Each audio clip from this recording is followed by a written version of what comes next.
if you've ever been in one of those groups where you decide to do something as a group, and as time goes on, the people they sort of fall away from the group, not wanting to do that thing you all decided to do Yeah. at the beginning. Mm. It's like, oh, let's everybody go there.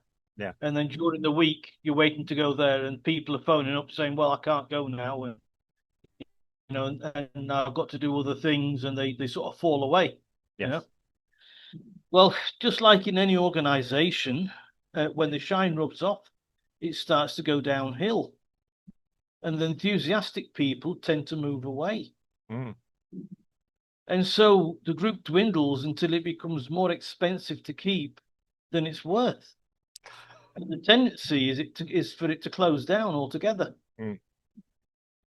Because that's where the UN finds itself, the United Nations. Yeah. Secretary General Anthony Guterres has complained that the majority of its members aren't paying their dues, and those that help find key operations just aren't given enough. Mm. So bad is the situation that Guterres could find himself without a salary in 6 months' time. He put a 6 months' time limit on this Yeah. before there's in the coffers. So he's mustered up a letter sent to all 193 member states to remind them that they have an obligation with the UN, which, of course, as we all know, is they don't. It's all voluntary. Yeah. Outstanding dues reached $1.568 billion when 2025 ended, with monies collected covering only 77% of the 2026 budget. Mm. These warnings of certain demise come on the heel of the US either cancelling or cutting back on certain projects. So you remember the Iraqi Sesame Street? Yes. Right? Or the Indian Spice Girls Yeah. reunion back. Yes. Yes. Trump says the position was made to end America taxpayer Yeah. funding and involvement in entities that advance globalist agendas over US priorities. Mm.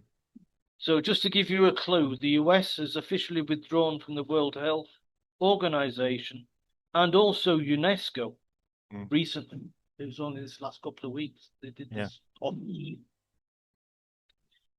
In December last year, the US promised £2 billion for UN humanitarian programs, Mm. telling the UN it must adapt or die. Mm. Figures show that last year the US contributed $3.38 billion, a massive shortfall of its 2024 contributions of 14.1. Germany and the UK also reduced their contributions, preferring to spend their money on arms. Mm. So who can save the UN? Well, Trump believes he can sort the problem out. He calls the problem simple. Mm. But he would only do it if the UN asked him for help. He said all that he would need to do is call the member state leaders and Mm. tell them to pay up. Mm. Very much like he did with NATO. Yeah. Trump said that the UN has potential, but only after saying about the UN last September at the UN, Yeah. what is the UN for? What is its purpose? Mm. All they seem to do is write a strongly worded letter and never follow up that letter. Mm. It's empty words, and empty words don't solve wars, said Mm. Trump. As the UN is getting frailer, would Trump bring his board of peace into wider play to solve a lot more than the redevelopment of Gaza? That's what I asked. Well, okay. There is a gap. Yes. There is a gap. Space opened up. Yes. Well, I'm just contemplating this. I said in a previous podcast that some people call Trump a disruptor. I think is a reality checker. Yeah. And what's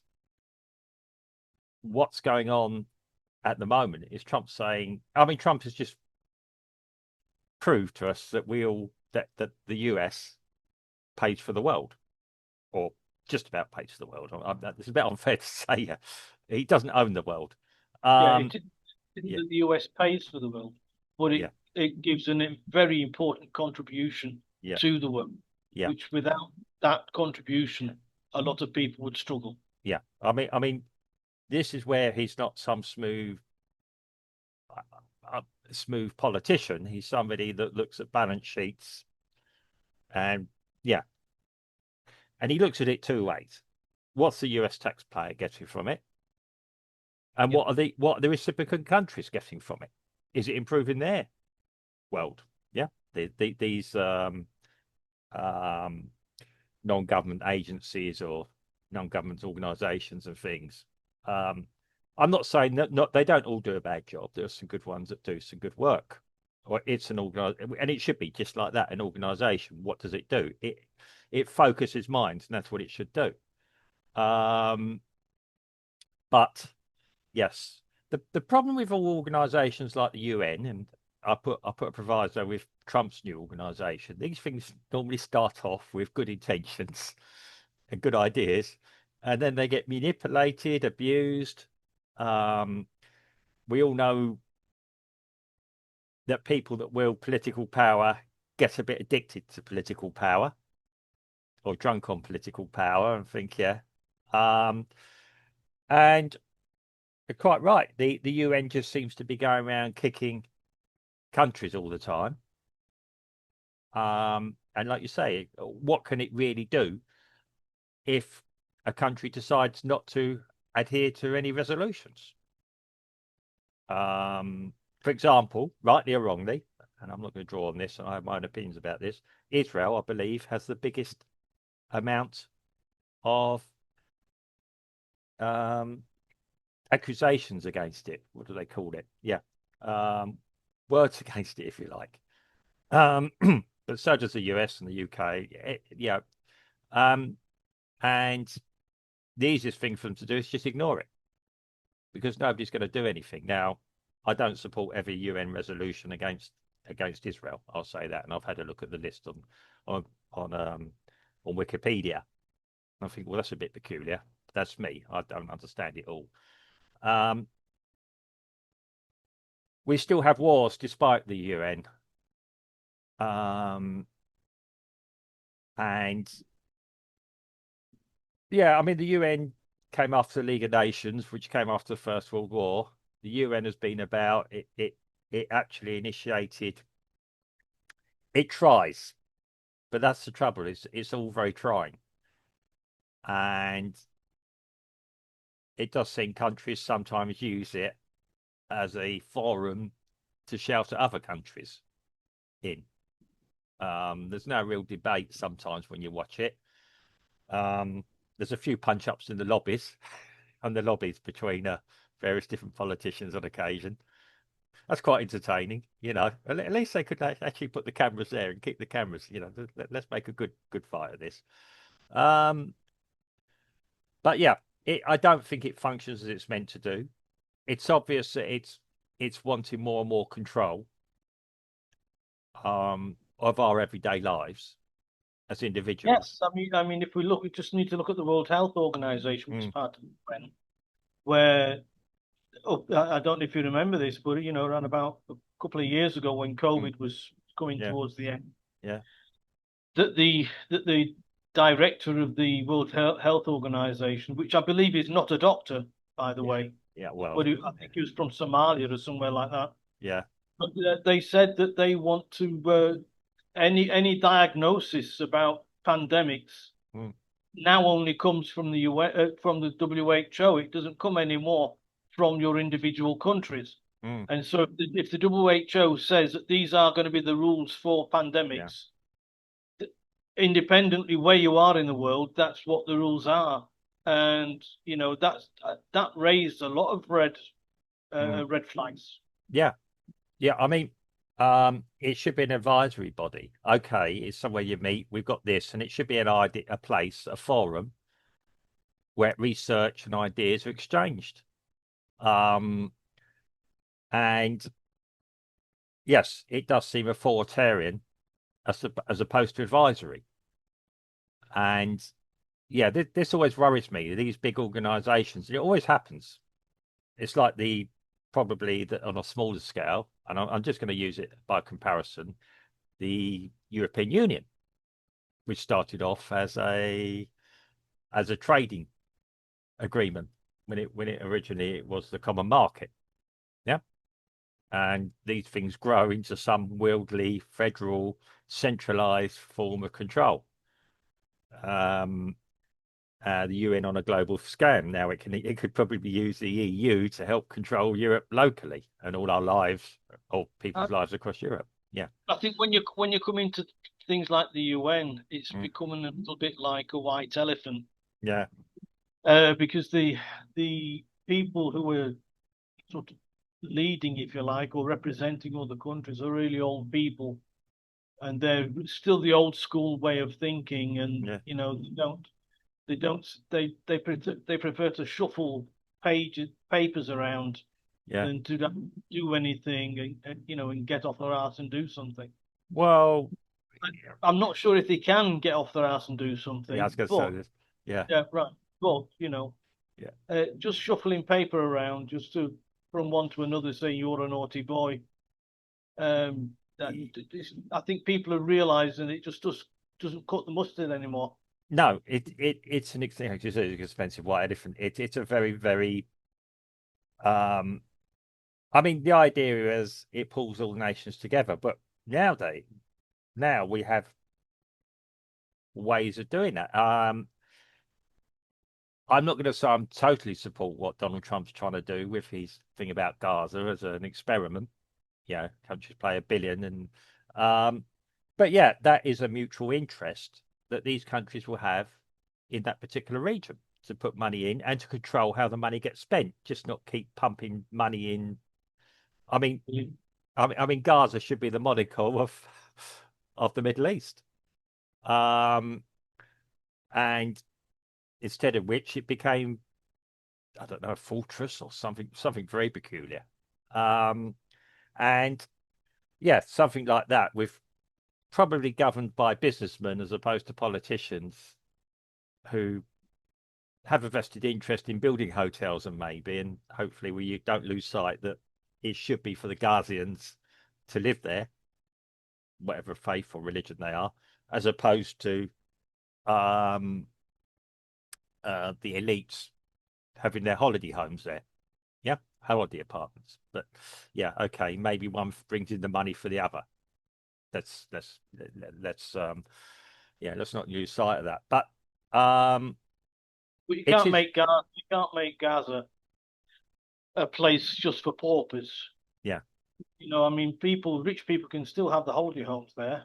Mm. There must be some sort of a mix. It can't just be single dwelling properties for just about everybody. That's what I mean. You've got to get the mix right, the understanding right. So yeah, I mean, I do worry a little bit about this Trump's idea that it'll go the same way as the UN, that you get people with their own individual vested interests going there. Yeah. If you look at commercial companies, their tendency is to set up, right, do well, they grow and grow until they can't grow anymore, and then they go into demise. Yeah. So it could be that the UN's doing that. It could be that to a certain extent NATO is starting to do that. And the new kid on the block is Trump with his peace council. That's it, the peace council. Yeah. And it's a new startup, and it seems to have got the interest of some people. And it has space to growth. It has space to growth, but I don't think the UN does anymore. Yeah, I was actually reading the Peace Council does actually have a UN resolution allowing it to exist. I'm sure it does. I read this the other day online. Somebody might be able to correct me. Yeah, I don't think it's been done outside, but it's quite interesting when you look at the countries of countries that have been invited and declined, countries that have requested and been declined, countries that have been invited. Yeah, I mean, it's, and let's be honest, in a way, it's a kind of way of hitting back at BRICS, because Trump doesn't like BRICS either. And I see it as partly that he's inviting some countries from BRICS to become involved in it, and probably which side are they going to jump now? I don't think the European Union either. Well, he's not interested in the European Union. No, but Yeah. in terms of trading blocks. No. Well, again, if the EU was just a trading bloc, great, but it's not. It's grown into something more than that, and it's grown into a mini UN in many ways. Where the UN is, it's probably a little bit ahead of the UN actually for overall control of individual nation states. But it could do that because it's a bit smaller, and with their new thing of stopping, openly saying, well, we got to stop the vetoes, and nation states have got to stop thinking like nation states. We've all got to operate as a collective. That does frighten me a bit. I'm not saying cooperation shouldn't exist, even on an international or global scale, which the UN does, or even locally with the UN. I do believe we've probably progressed now far enough, because there's relatively few wars in the world at the moment. Yes, yeah. That we know about, sir. That we know about. Well, okay, okay. You can do your own research online. Current war, current conflicts going, and Wikipedia's got a nice long list if you trust Wikipedia. Yeah, but I'm not suggesting use Wikipedia for everything, but it's a good place to start, and it does cite its date where it gets its information from. So, but so there's lots of conflicts and possible conflicts, and even odd little ones that you thought, I thought those two countries got on well, but it might be over a little bit of land, or it might be over a pond, or it might be over some dispute, even fishes, as we know about at the moment, fishing. But we've got relatively few wars. We've all got the way. We're now a global civilization for the first time in probably human history. When I say that, we use the same technology, we have the same abilities in Brazil as someone in Europe, as someone in China. That's what I'm saying. Yeah.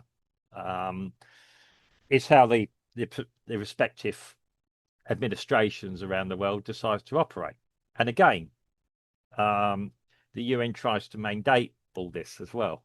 It has its own thing about how to do communications and things. And they're looking now at AI. The European Union is looking how to control AI, as is the United Nations. And even the Vatican's got in on the act on that one. Well, actually, what the Pope said, and it's worth reading, actually makes a lot of sense.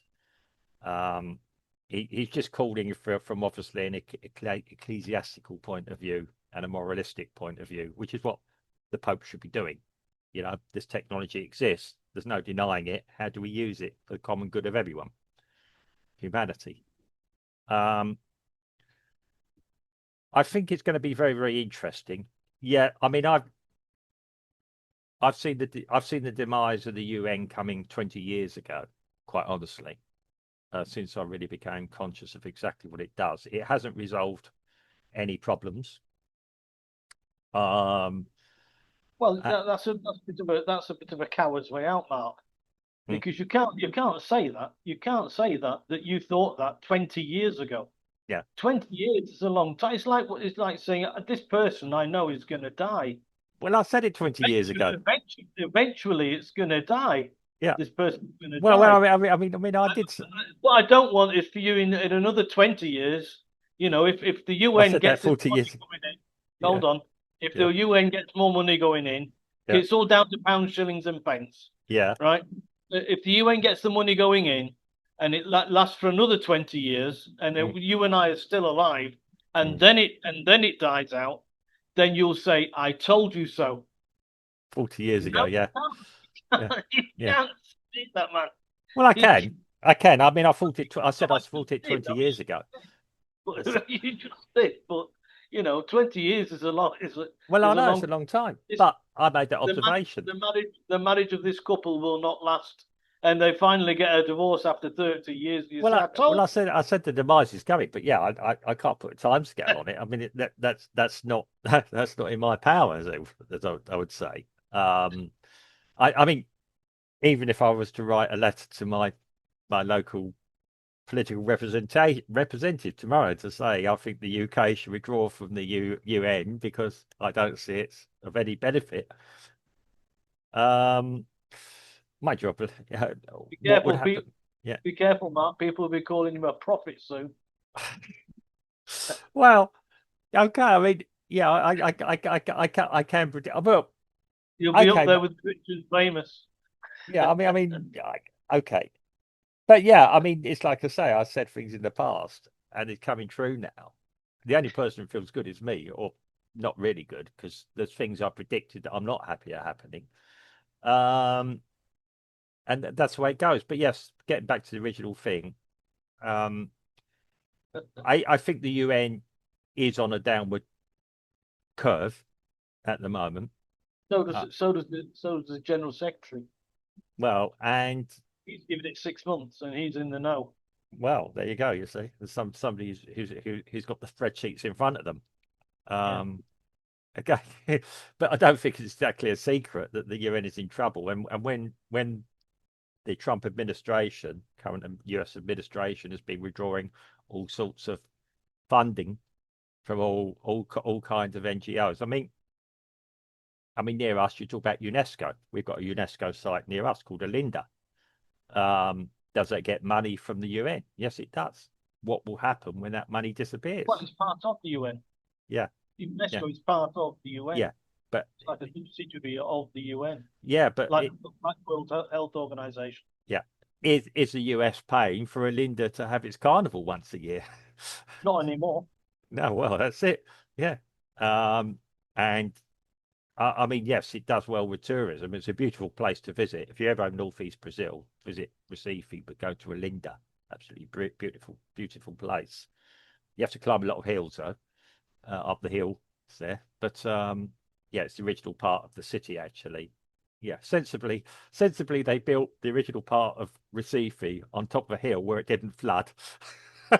And then the harbour expanded, and then the main part of the town went into what is actually a basin. Yeah, um, yeah, but that's not. Yeah, but I like living here, but yeah, that's a UNESCO site because you said a UNESCO, and there's other sites around the world. Some in the UK, some in across Europe.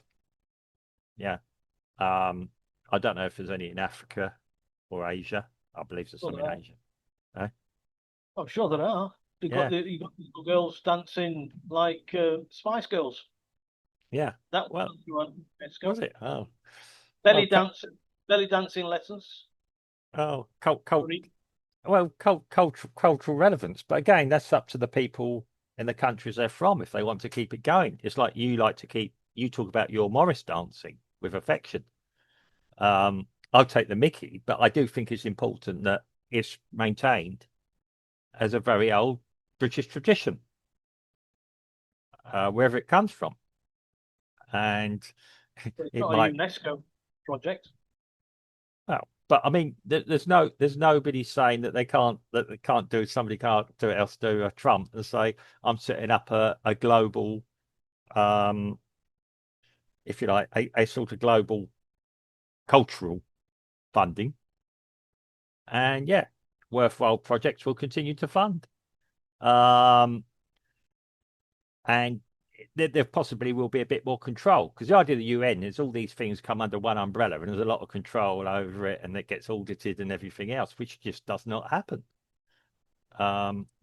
We call it propina here, but yeah, it, you know, there's money disappears, and people who work for NGOs. I hope I don't get, yeah, do have quite a good lifestyle wherever they go. Sometimes I'm not suggesting all. Yeah, and um, yeah, the world's got to look at itself. As I said, getting back to it, let's be honest about it. This has happened not because the individual countries haven't been paying their way, it's because the US have been hiding over the cracks. Vast majority have not been paying the dues. Yeah. That's what he's. Yeah. The vast majority have not been paying the dues.